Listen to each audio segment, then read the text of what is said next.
quero compartilhar com vocês hoje uma parábola de Jesus que é dada no Evangelho de Lucas, capítulo 18, versículo 9, que diz: alguns que confiavam em sua própria justiça e desprezavam os outros, Jesus contou esta parábola. 2 homens subiram ao templo para orar. Um era fariseu e o outro publicano. O fariseu, em pé, orava no seu íntimo: Deus, eu te agradeço porque eu não sou como os outros homens, ladrões, corruptos, adúlteros, e nem mesmo como este publicano. Jejuo 2 vezes por semana e dou o dízimo de tudo quanto ganho. Mas o publicano ficou à distância. Ele nem ousava olhar para o céu, mas batendo no peito dizia: Senhor, tem misericórdia de mim, que sou pecador. Senhor, tem misericórdia de mim, que sou pecador. Eu lhes digo que este homem, ou seja, o publicano, e não o outro, o fariseu, foi para casa justificado diante de Deus. Pois quem se exalta será humilhado, e quem se humilha será exaltado. O que essa parábola me fala ao coração no dia de hoje é sobre as 2 formas como nós podemos enxergar a vida. A primeira delas é a partir da perspectiva de um olhar religioso carregado de orgulho, carregado de jactância, carregado de altivez.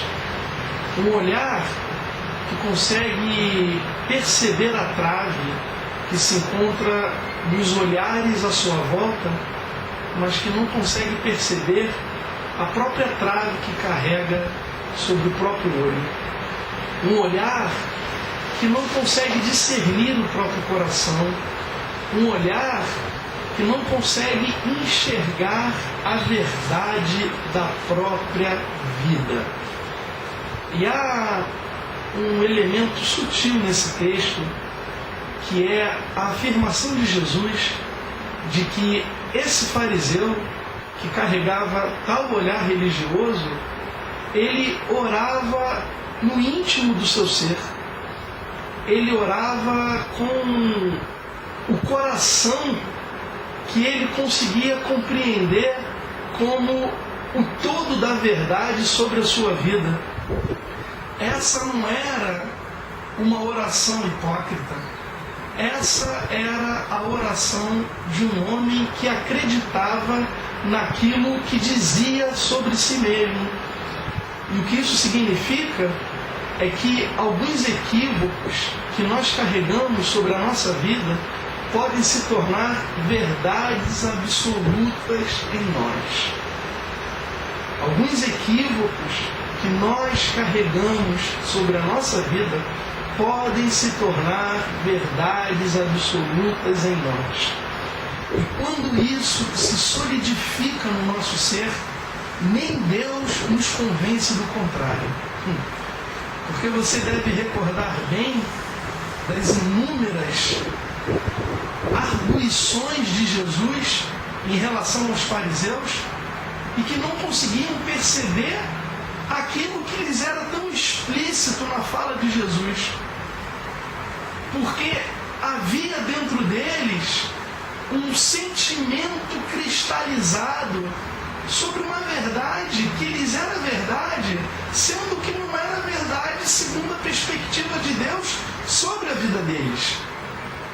Vocês conseguem perceber como o equívoco do olhar religioso pode gerar esse adoecimento no nosso ser, ao ponto de cristalizarmos compreensões sobre a nossa vida que são altamente equivocadas mas que dentro de nós existem como estacas firmes, como fundamentos absolutizados no nosso ser. Outro elemento que é sutil nesse texto, que me chama muita atenção, é como o olhar religioso cria uma percepção parcial sobre a sua realidade. O fariseu afirma que ele não era como os homens adúlteros, que ele não era como aqueles que roubavam, que ele não era como aqueles publicanos.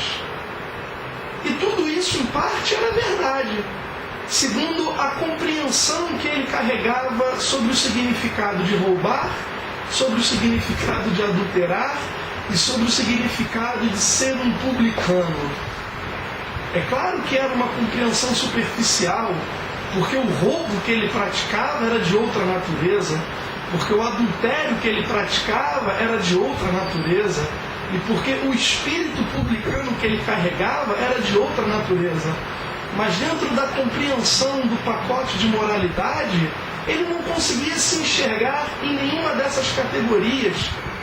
O que para mim diz que um olhar religioso enxerga a própria vida com parcialidade. E essa é a maneira que eu percebo a maior parte dos religiosos se auto-perceberem.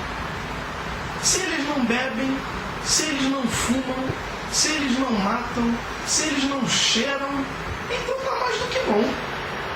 E se eles ainda dão os seus dízimos de tudo que recebem, melhor ainda. O que é que precisa mudar?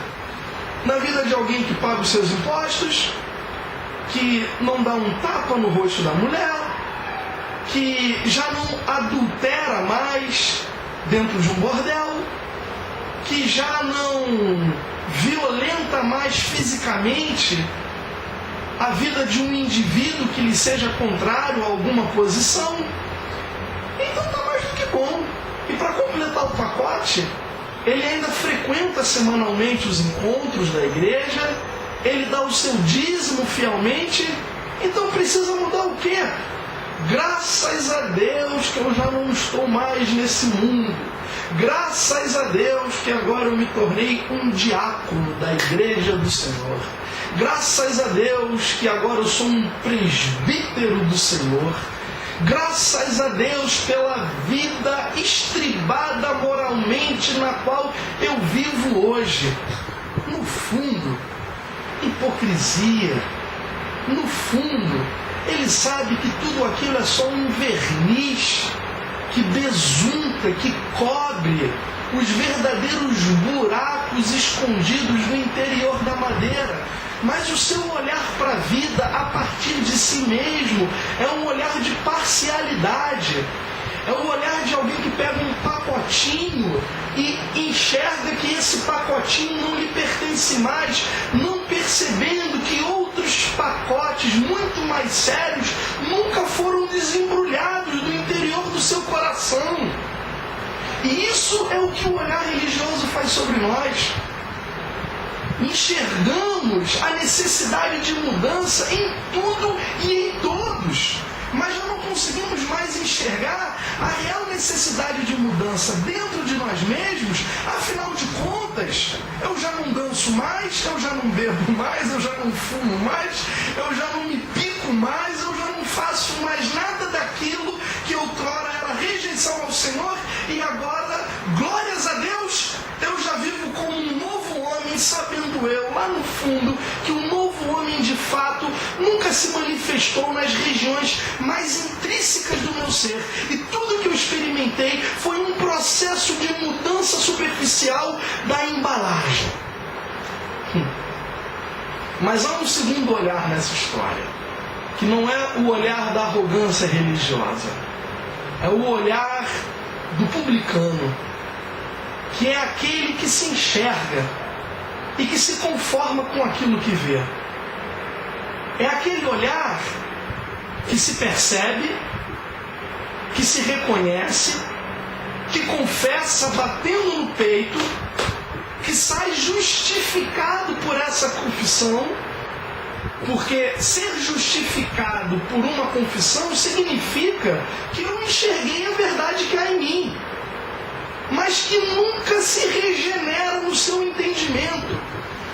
Eu me percebo como um pecador, mas eu continuo vivendo no mesmo estado calamitoso de pecaminosidade no qual eu me percebo.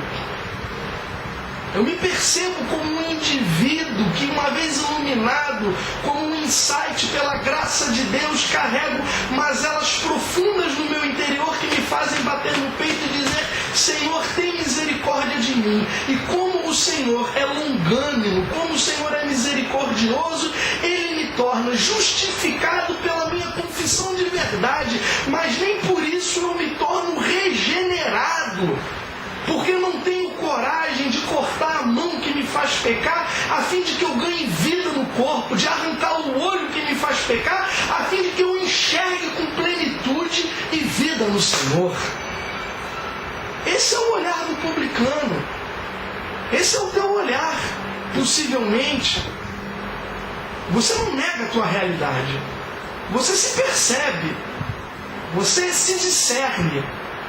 Você se reconhece, mas nem por isso você muda.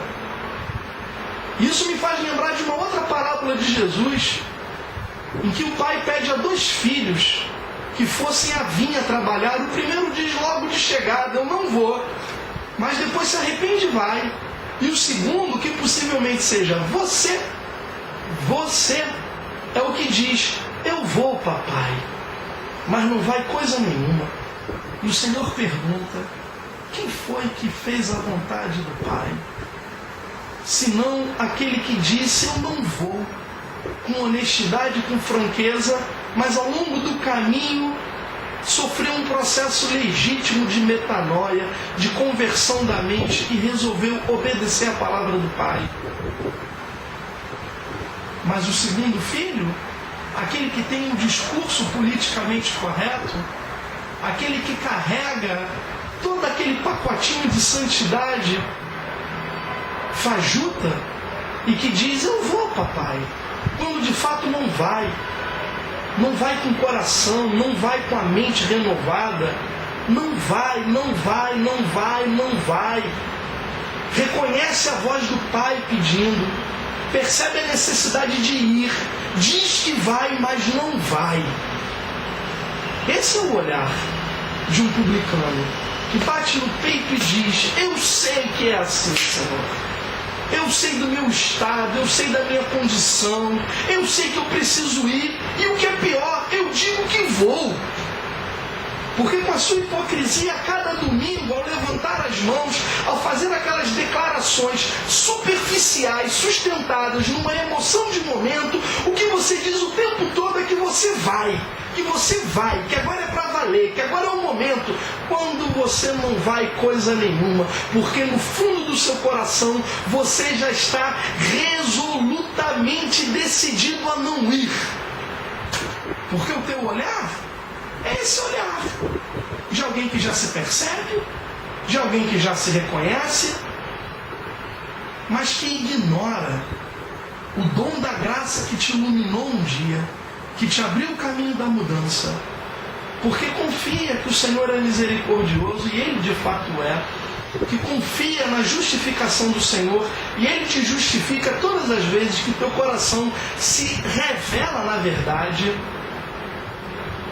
mas que não compreende que a proposta de Jesus, ela vai para além da minha justificação, e ela entra na minha santificação e na minha regeneração, a fim de que eu tenha vida e a tenha em abundância.